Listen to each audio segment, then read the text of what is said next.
Hey James, how's it going? I think we are now live. All right. I'm Yeah. excited. Hello, everyone out there. Um, You may hear my Hi dog everyone. barking in the background. Oh, that's neat. Where is the background? Where are you calling us from? I'm calling from my apartment in Austin, Texas. Oh, very cool. How is Austin like right now? It's all right. It's hard to say. I mean, like, I'm not going anywhere or doing anything, so it very well might be super cool out there. Who knows? It's a mystery to me. San Diego, we are fortunately blessed with lovely weather, and it is hard not to be congregating outside in this like really nice weather we're having. Well, luckily, we are cursed with extraordinarily, or not extraordinarily because it's normal, but we are cursed with that Texas air conditioning. Oh. Which is just a polite way of saying really hot.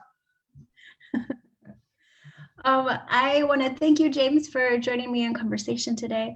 I am Maria Patrice Amon, the executive producer for the San Diego Rep Latinx New Play Festival. And today we're talking with Jaymes Sanchez, one of the playwrights for our festival this year, 2020.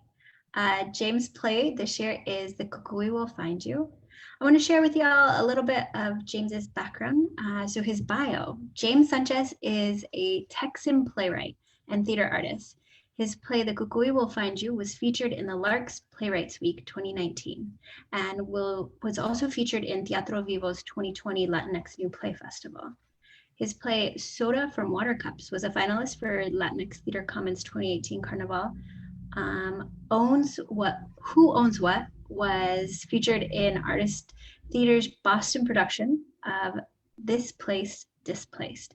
Jaymes was a member of the Company One Playlab in 2018 and 2019, and Jaymes is currently pursuing an MFA in playwriting at the Michener Center for Writers at the University of Texas at Austin. A couple of our San Diego Rep family went through the program there as well. Oh, so, cool. Yeah, very cool.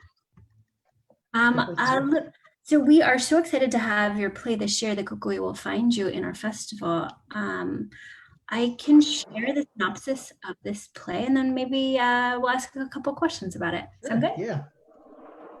So the cucuy in Mexican American folklore eats bad children. But what does it mean to be a good child?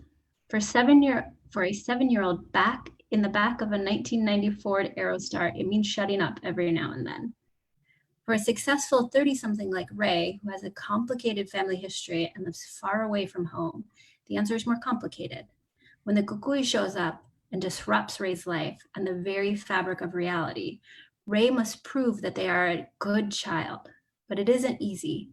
Ray avoids traveling to visit their grandmother, Letty, even though Ray's father insists that her health is declining quickly.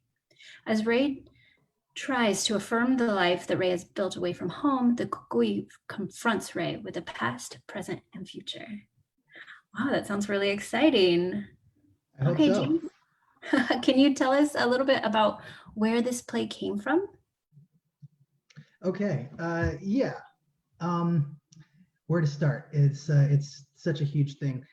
This play is not biographical, but probably my most personal play because I am a person who is from Texas, and then starting with college, I spent about 10 years away from Texas, living in various places in New England. And being in that situation was always on some level kind of strange for me because I always had some doubts and insecurities and questions about being a Texan person with a Texan family living far away from home. So really a lot of the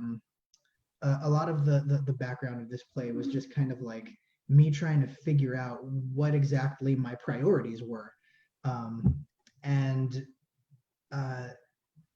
I originally came up with this idea as a proposal for a commission called the Boston Project, which was commissioning people to write plays about Boston.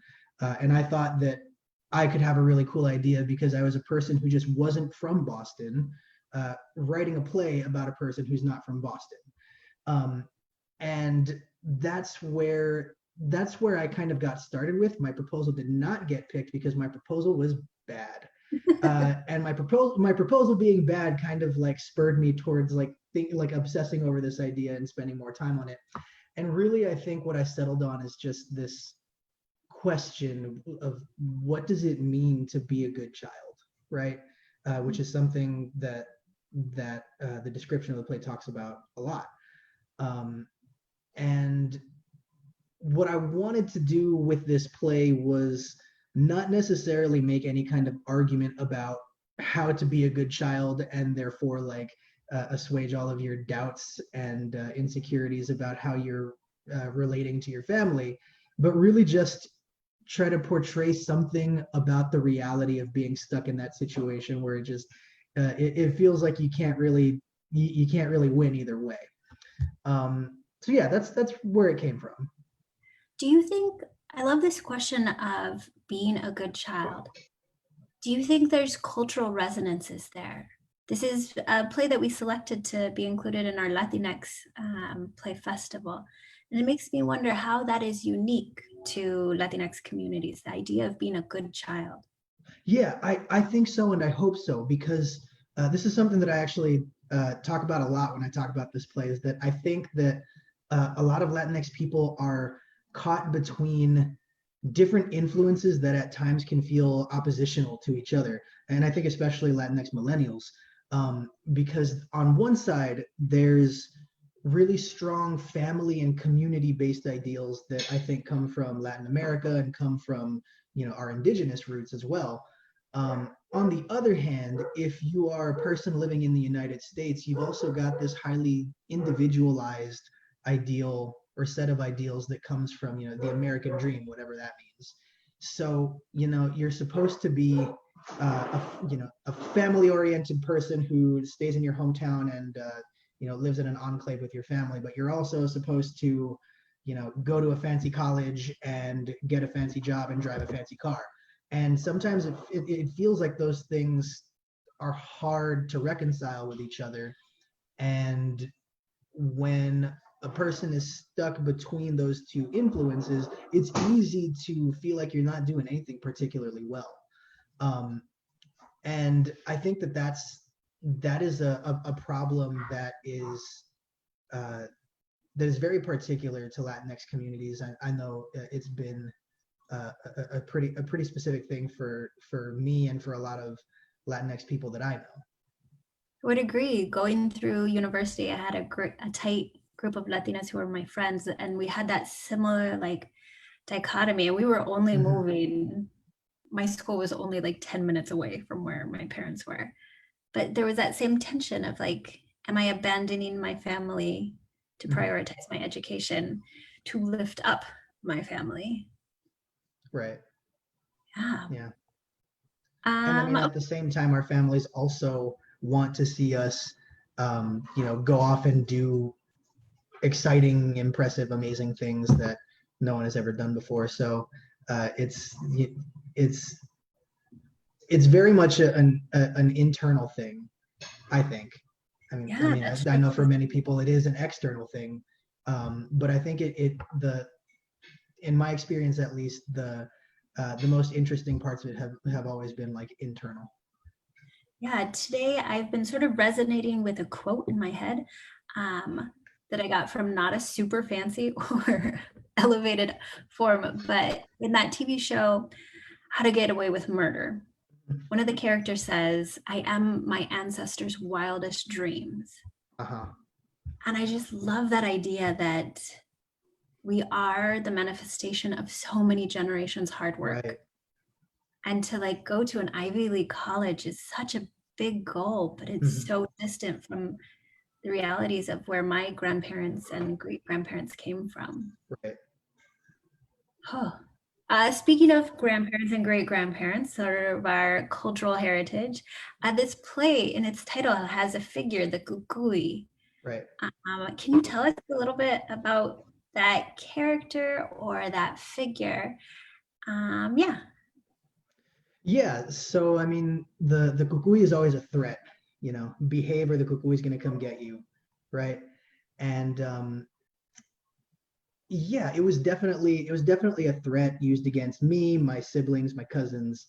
Um, although I remember that like there was always at least a little bit of debate among the adults in my life about whether one should even invoke the kukui, and whether just the idea of the kukui is traumatizing. And I feel like people tended to like brush that aside and not really care about it. But yeah, people definitely, at their wits' end, will definitely invoke those horror stories, uh, So the, just to get some peace and quiet every now and then. the kukui is sort of like a boogeyman. Hmm. Can you tell us the stories that you heard? When those stories are wonderfully varied and everybody's kind of got a different family tale of what the kukui actually is. What was your family's description of this thing? I don't think anyone ever really nailed it down. I think it was just a matter of picking whatever set of like images and signifiers was scariest at any individual time, you know, depending on maybe even which horror movie was popular at the time. I do know that like there are a lot of like San Antonio specific ghost stories and supernatural things. There's the haunted train tracks, and there's the donkey lady. Donkey There's lady? yeah, yeah. That story I actually don't really know that well. There's a bridge that you can drive over. It's really creepy, and people believe that the donkey lady lives there, and you need to be careful around that bridge because then the donkey lady might get you. And like just creepy little things like that pervade San Antonio. And like I feel like older people in my life would kind of invoke those things whenever it was convenient, in whatever way it was convenient. So like it was always kind of malleable in my experience growing up. I kind of always found that the empty shell was scarier than knowing Mhm. the details. Yeah. Able to fill it in myself, it always got scarier. Hmm. Me too. Um, Definitely. okay, so can you tell My us a dog. little? Oh, very. What is your dog's name? Her name is Peppercorn. Oh, very cool. She Tell barks at Peppercorn squirrels. I say hi. Oh, I will. What was the development process for this play? When did it start? So we had an idea about the Boston proposal, but what has it gone on since then to sort of be where it is today? Okay. Yeah. So, um, it took me a while to actually finish the first draft of this play because, well, mostly because I was a high school teacher and I was just like constantly busy with other things. Um, and So it took me a while to actually finish the draft. And I think one of the things that inspired me was going to the Latinx Theatre Commons Carnaval, where one of my other plays was a finalist. That's where I met you, I think. Yeah, Yeah, yeah. that's where we And met. so going there and having like 12 pages written of this play, and telling everyone that I was writing this play, and having people be like, "That sounds amazing. Like keep going and finish it because I want to see it someday." Uh, and just like that entire experience being so amazing, seeing all of these just thoroughly Latinx plays and all these incredible artists, and that really inspired me to just go home and just finish the play.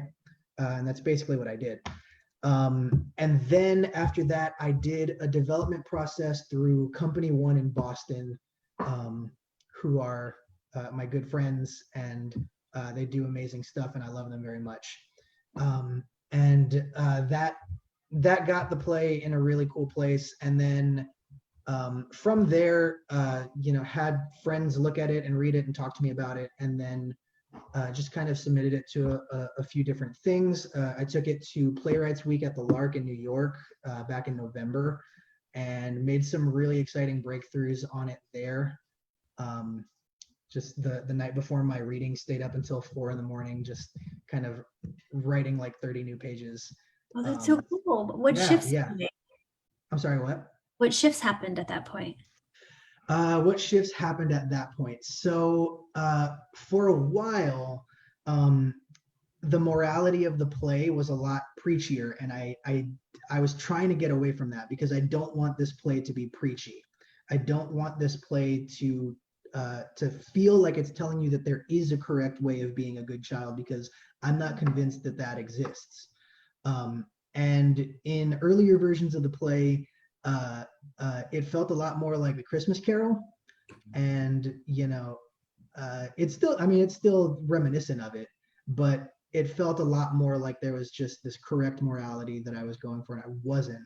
So that's where I really found the Lark is where I really figured out how to make the morality of the play a lot more ambiguous, and make it a little bit more clear that the CUCUY is only there to feed off of negativity and badness.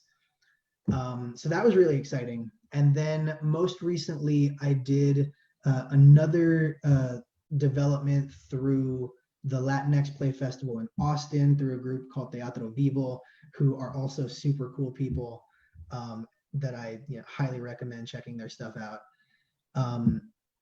And at that point, I had been wanting to figure out how to give Letty, the grandmother, more power and more agency for a while, and that's where I figured out how to do that.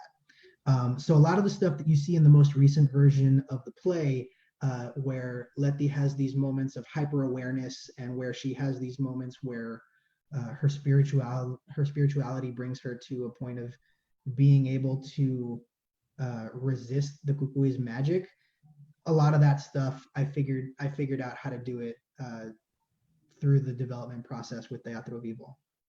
Very cool. That's a really delicate balance to strike, Mhm. because this character is of a diminished capacity, right? Yeah. And so finding the moments where she can actually like contribute and manipulate the story, like control the story, is really neat. Yeah, and that's something that I really wanted to show, that the character, as her condition worsens, she taps into this spirituality where, even though she's disconnecting from what we might see as the real world, she's tapping into this hyper awareness, and she's being able to see things in ways that people that are tied to reality can't see. So that was always really exciting for me, and I figured out how to do it through the workshop with Teatro Vivo. Oh, very cool. You mentioned a little bit about your writing process. How do you approach writing a play? You said you just wrote it out one day. Do you write really quickly? How do you go about it? It's different for every play. I will say that something that's pretty consistent is writing at night, late at night when everyone's asleep. I feel like, is that pulled over from your teaching days? Sort of. Although in my teaching days, I could never stay up as late, no matter how much I wanted to. But yeah, definitely. I think one thing that's pretty consistent is that there will usually be very modest progress for a period of time where I'll encounter some kind of roadblock, and I'll kind of like write around that roadblock, and write little bits of stuff that needs to be written and needs to happen, or needs to hint at something, and then sooner or later I'll figure a way to crack that roadblock, and then it'll be kind of like a floodgates opening situation where I just do a ton all at once. So yeah, it's a process where like I figure out some very small things while I'm trying to chip away at the big thing that's going to make a lot of stuff happen very quickly. But that's a very vague trend, because, and that's really vague because the truth is that the process has been different for everything that I've done, honestly. Do you often outline before you stop, or do the characters sometimes surprise you where they go? I do outline sometimes. For this play, I really didn't.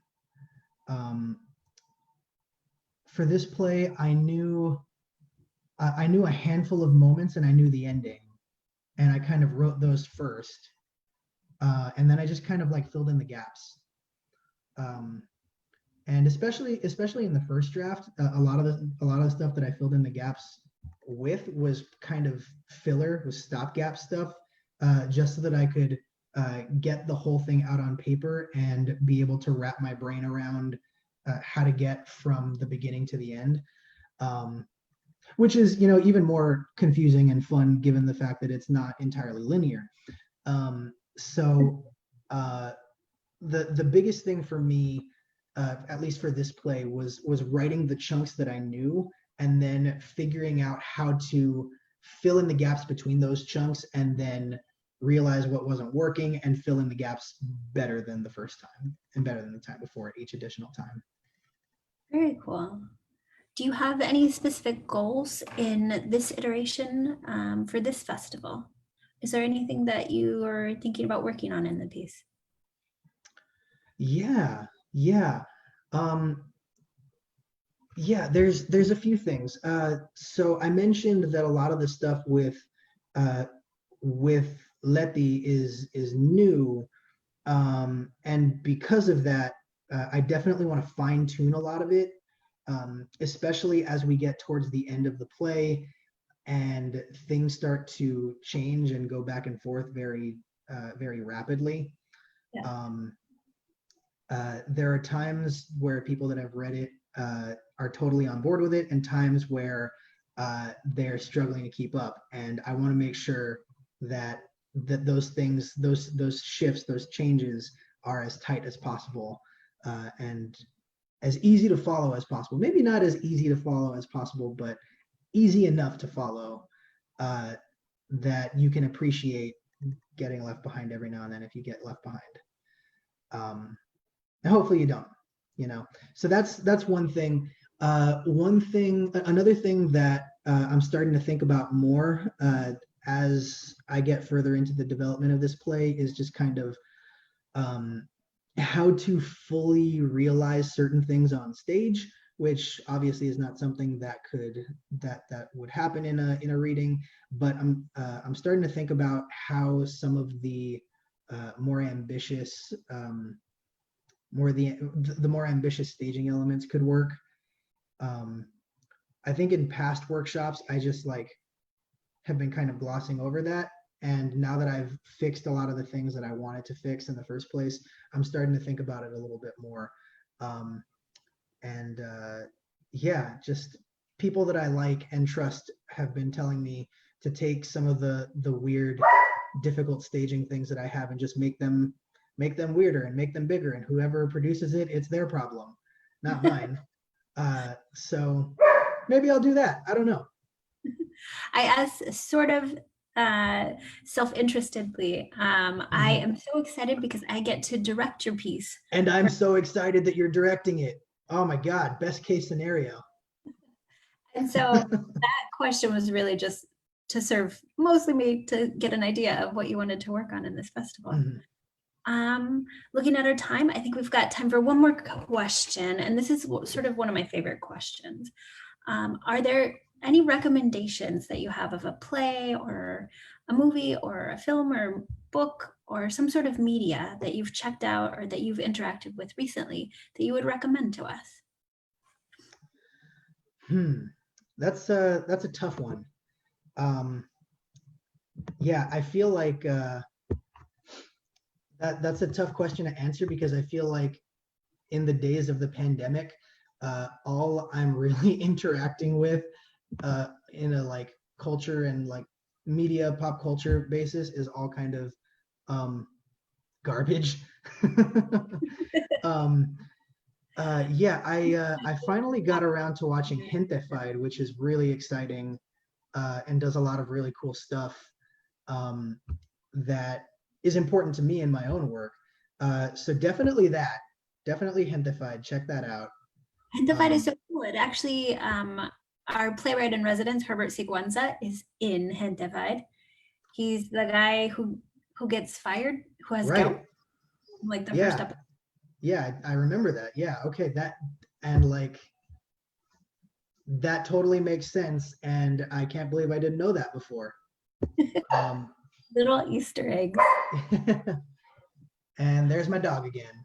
Oh, tell Peppercorn I say hi.